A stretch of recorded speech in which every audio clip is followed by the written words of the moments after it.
انا كي عرست في قبه النحاس، في قبه النحاس منوبه. عرس بريفي عملت دي جي، عائلتي الفنيه جات، ولاد حومتي ومحمد المزالي ومرته والدنيا.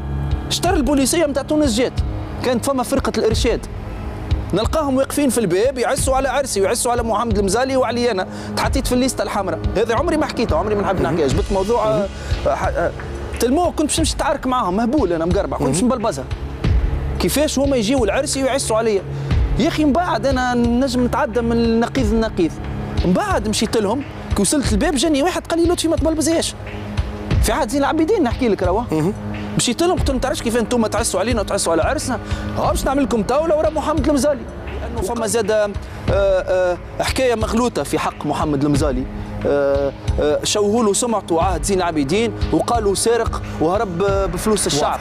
واضح. خلينا نكمل بربي فما واحد ينجم يهرب ميزانيه الدوله في فليجه 10,000 كانت قدر هكا.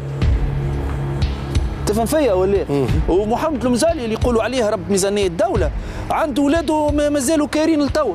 تفهم فيش معناها كارين؟